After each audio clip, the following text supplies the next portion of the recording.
So hello everyone, welcome back to maths try hard. और आज के सेशन में हम स्टार्ट करने वाले हैं क्वेश्चन 5। मल्टी करेक्ट क्वेश्चन है ये एडवांस 2025 का। तो चलिए शुरू करते हैं। बेसिकली हमारे पास ये क्वेश्चन में वेक्टर 3D का एक क्वेश्चन है जो कि थोड़ा सा कैलकुलेटिव है लेकिन उतना टफ नहीं है। अगर आप इसको डिफिकल्टी वाइज देखोगे तो yes you can say that it is calculative but it is not tough. So आप यहाँ से देख सकते हैं कि let L1 be the line of intersection of plane we given by. ठीक है, इसका मतलब होता है कि L1 कोई लाइन है जो दो प्लेन के इंटरसेक्शन से पास हो रहा है। ये L1 कोई एक लाइन है जो दो प्लेन के इंटरसेक्शन से पास हो रहा है। वो प्लेन कौन कौन से हैं? वो प्लेन देखिए ये है।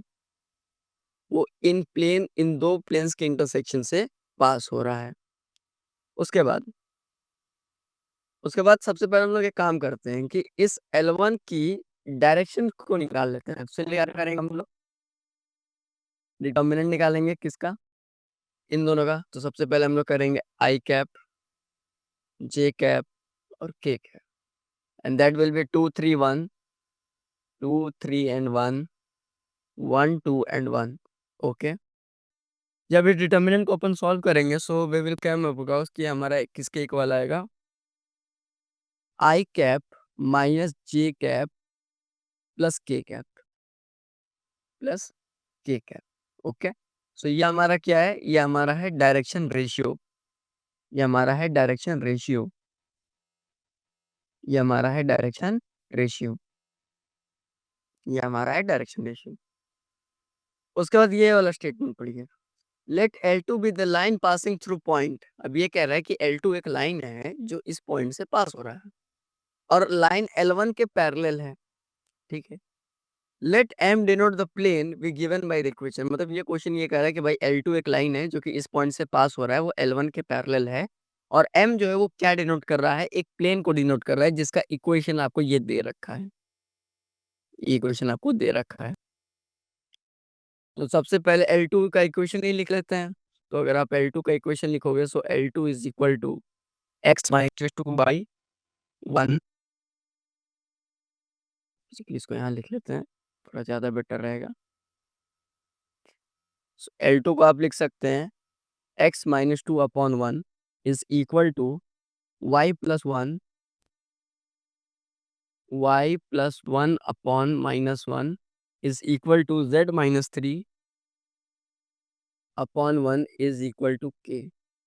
ठीक है, तो अगर आप यहाँ से q पॉइंट वगैरह आप यहाँ से निकालेंगे तो आपका ये आ जाएगा k प्लस 2 और यहाँ से अगर आप इसको सॉल्व करेंगे सो दैट विल कम अक्रॉस और माइनस k माइनस 1। अगर आप इसको सॉल्व करेंगे तो ये आपका आ जाएगा k प्लस 3। अब इस q उठा के इस इक्वेशन में डाल दो तो यहाँ पे q की आपको एग्जैक्ट वैल्यू पता चल जाएगी, एग्जैक्ट कोऑर्डिनेट्स पता चल जाएंगे।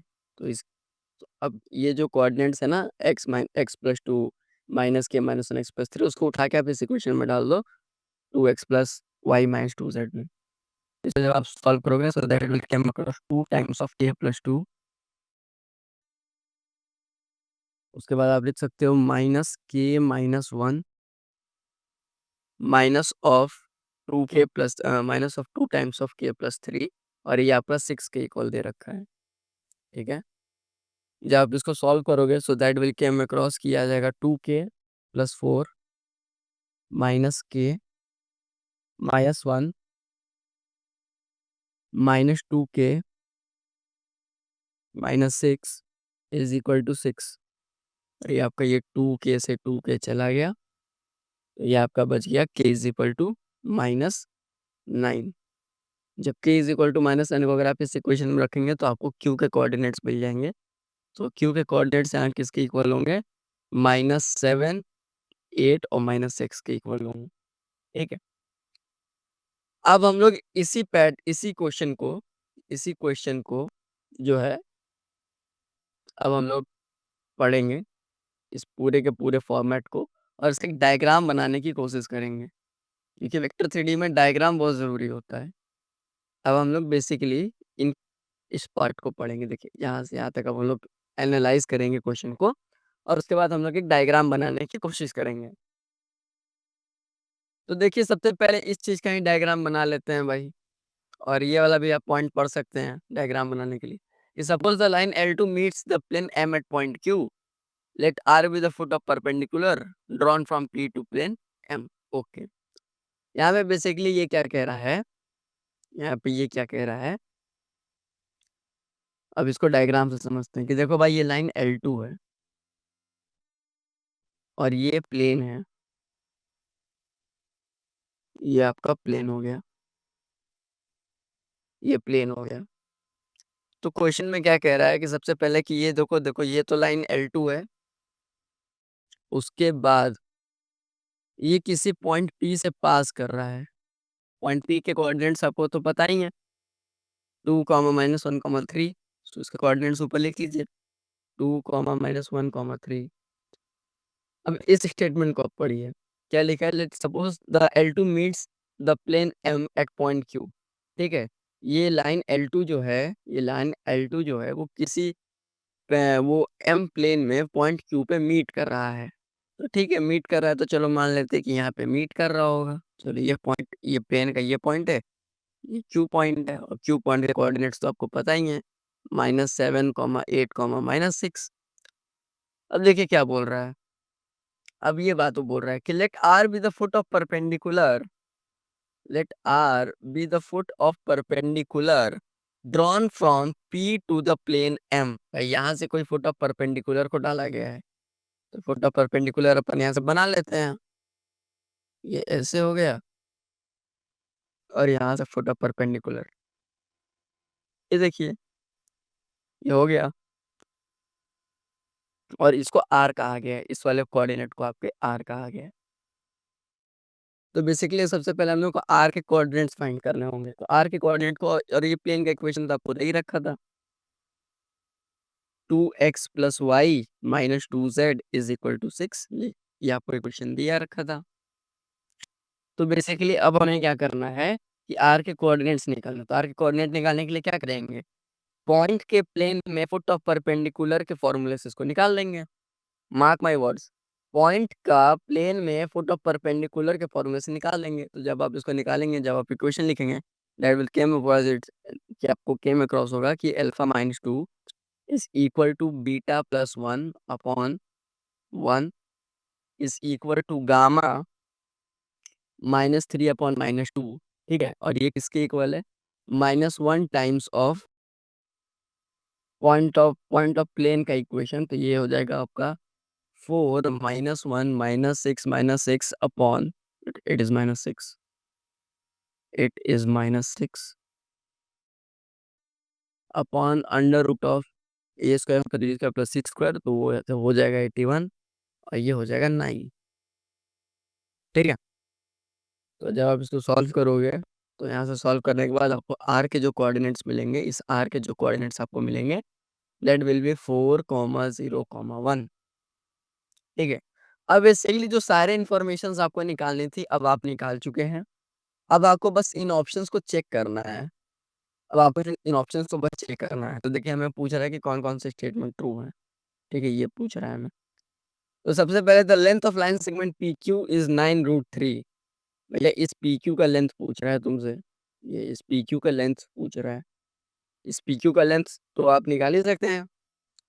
तो PQ का लेंथ आपका किसकी इक्वल हो जाएगा, under root, that will be 9, 8 + 1 9 + 3 9। Okay, that will be 9 square plus 9 square plus 9 square, that will be equal to, इसको डायरेक्ट लिख देता हूँ ना, जब इसको सॉल्व करोगे तो ये आपका 9√3 के इक्वल आ जाएगा, जो कि आपका ऑप्शन ए है, और ऑप्शन ए आपका सही है। ऑप्शन बी को चेक कर लेते हैं। The line segment QR, the line segment QR की जो लेंथ है उसकी 15 बताई हुई है, यानी ये वाली वैल्यू आपसे पूछ रही है, तो उसको लिख लेते हैं। तो ऐसे सबसे पहले जब आप QR निकालेंगे, so that will be equal to under root, और QR के क्वेश्चन आप, okay okay okay, it will be 11 square plus 8 and then it will be 7। Okay, it will be 11 square plus 8 square plus 7 square, So ये आपका हो जाएगा under root 121 + 64 + 49 that will be equal to I guess it is 334 और आपका ये answer है 334 और 334 किसी का एक स्क्वायर रूट नहीं होता है, तो ये आपका जो ऑप्शन है ये गलत है। ठीक है, क्योंकि ये 15 बोला है ना भाई, अगर 15 होता तो अंडर रूट में आता या अंडर रूट में आता आपका 225, लेकिन 234 आ गया है, तो गलत है। आओ अब थर्ड क्वेश्चन को चेक करते हैं। The area of triangle PQR is 3/2 under root times of 234, यानी बेसिकली आपसे इस ट्रायंगल का एरिया पूछ रहा है। आपसे इस ट्रायंगल का एरिया पूछ रहा है, ये पूरा ट्रायंगल का। तो इसका एरिया निकाल लो, इसका एरिया आप यहाँ निकाल सकते हो कि area of triangle, area of triangle किसके इक्वल होगा? एरिया ऑफ ट्रायंगल इक्वल होगा half of base into height. तो बेस आपका कितना हो गया? QR into PR, QR into times of PR। तो अगर आप इसको निकालोगे सो 1/2 इंटू QR कितना हो गया आपका? अंडर रूट 234 मैंने यहाँ निकाला था ना, इंटू में PR, और PR को जब निकालोगे so that will be can across और 2 square plus 1 square plus 2 square. So ये आपका अल्टीमेटली 3/2 अंडर रूट 234 आ जाएगा, जो कि आपको ऑप्शन में दिया हुआ भी था, तो ऑप्शन सी भी सही है। ऑप्शन डी में देखो, ये तुम्हारा थीटा के बारे में पूछ रहा है, लेकिन एक बात याद रखना, ये जो है ना, ये कॉस इनवर्स के फॉर्म में है। यहाँ ध्यान रखने के कॉस इनवर्स के फॉर्म में है। तो कौन सा एंगल पूछ रहा है सर? ये वाला एंगल पूछ रहा है, वो ये वाला एंगल पूछ रहा है, ये वाला एंगल, ये वाला एंगल, ठीक है, वो ये वाला एंगल पूछ रहा है। ठीक है, ये दिख रहा है ना, ये वाला एंगल वो पूछ रहा है। तो इस एंगल को कैसे निकालेंगे? इस एंगल को निकालने के लिए सबसे पहले यहाँ पे कर दो cos थीटा, तो cos थीटा को करोगे that will B PR/PQ, PR/PQ, और तो बेसिकली ये अलग है PR/PQ। तो थीटा इज इक्वल टू क्या हो जाएगा? थीटा इज इक्वल टू हो जाएगा cos इनवर्स PR/PQ, और यहाँ से थीटा आपका आ जाएगा cos इनवर्स PR की वैल्यू आपको निकालनी थी ना, PR/PQ is will be cos inverse of 3/9√3 so theta is equal to cos inverse 1/3√3। ये आपका आंसर है, लेकिन यहाँ पे 2√3 लिखा है, तो ये ऑप्शन भी आपका गलत है। सो इस मल्टी क्वेश्चन के करेक्ट ऑप्शन होंगे option A and option C. Well, अगर आपको वीडियो पसंद आता है तो वीडियो को लाइक करना, चैनल को शेयर करना, सब्सक्राइब भी करना। हम लोग ऐसे ही अमेजिंग कंटेंट आपके लिए लाते रहते हैं। अगर आपको थोड़ी सी दिक्कत हो रही है जेईई मेंस या जेईई एडवांस क्वेश्चंस को अप्रोच करने में, इसलिए चैनल आपकी हेल्प करेगा, और ओलंपियाड लेवल के ब्रिलियंट क्वेश्चन भी अपन सॉल्व करेंगे। अगर आपको हायर मैथमेटिक्स का भी थोड़ा बहुत शौक है तो ये चैनल आपकी बहुत हेल्प करेगा। हम लोग यहाँ पे brain twisting question, smart techniques और ब्यूटीफुल लॉजिक के साथ क्वेश्चन को सॉल्व करना सीखते हैं। आपने हमारा टेलीग्राम ज्वाइन नहीं किया तो टेलीग्राम ज्वाइन कर लीजिए, लिंक आपको डिस्क्रिप्शन में मिल जाएगा। इंस्टाग्राम को फॉलो नहीं किया तो फॉलो कर लीजिए, अगर आप पहले तो सर्च करने के लिए @maths by heart आप सर्च कर सकते हैं। तब तक के लिए keep learning and keep exploring. Bye.